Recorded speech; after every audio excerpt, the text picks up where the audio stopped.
Right, so I'm good. Yeah. So, at what point did you realise? Hang on, this story about my life and my experiences is something that people might want to hear about. When did that kind of click in your mind? I'm still waiting for that moment. I don't know. No, I think. Well, the thing about making a film is it's an incredible thing to actually just get a film made, because most people don't, and it's only because of Gurinder and the fact that she's got this, amazing level of success and also the clout that she has that this film got made in the first place. But just to get a film made is just only one part of it. I guess it was Sundance, to the world premiere at Sundance at the end of January, when we're there in a cinema with 1,300 people from Utah. And I'm thinking, this is a long way from Luton. It's a long way from 1987. It's a long way from the life that I used to live. And then you watch this film with these people, and at the end of the film, everyone stands up and there's like a 7-minute standing ovation. And that's when I sort of thought, this is connecting in a way that I could have dreamed about, but never really thought was possible. So I guess that was the moment when it starts affecting people, and then you think, this story...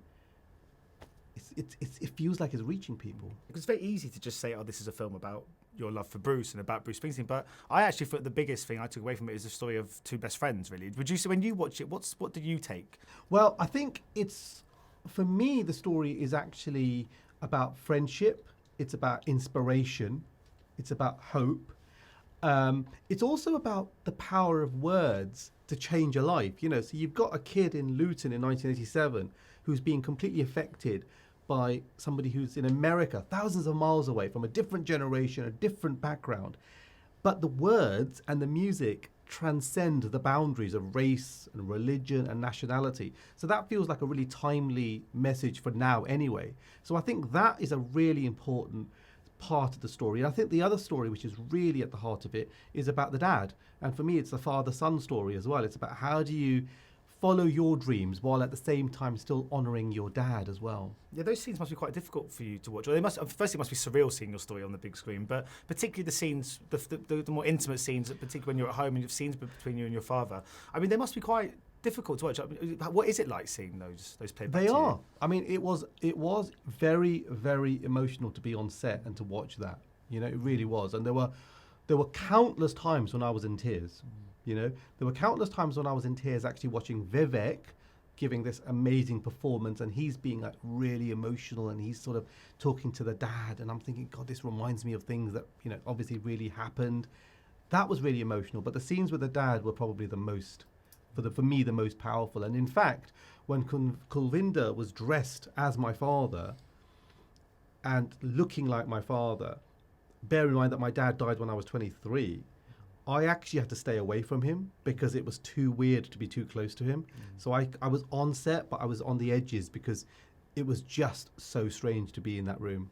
And there's a feeling of sort of hope in this movie as well. I think it's that age of I remember when I was that age and I started sort of discovering music, and you don't just discover the bands or the musicians, you discover kind of movements and lifestyles and friends through it. And do you miss being that age? Do you miss that being that time in your life when you were kind of sort of 15, 16 years old and everything felt like it was ahead of you and I don't miss having to give all my money to my parents from working.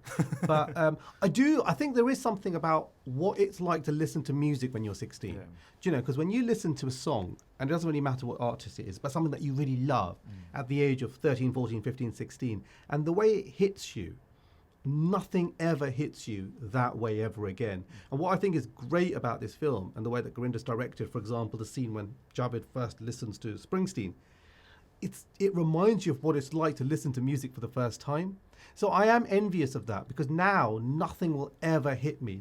I will never feel anything as purely as the way I did when I listened to music at the age of 16. No, you're speaking about obviously getting Bruce's permission before the movie. Do you know if he's seen it since? Have you heard his feedback, and do you know if he likes it? Yes, Gurinder flew out to New York to show it to him after she'd done a director's cut, and she was apparently very nervous, as you can imagine. and at the end of the film, he stood up, went over to her, gave her a hug, and said, "Thank you for treating me so beautifully." Oh. So, I mean, we know he likes it, because if he didn't like it, it would not be released all over the world in August. Brilliant. Thanks so much. How much are you going to leave this time? Cheers. Thank you so much. Thanks for your time. Thank you. Thanks, Stefan. Cheers.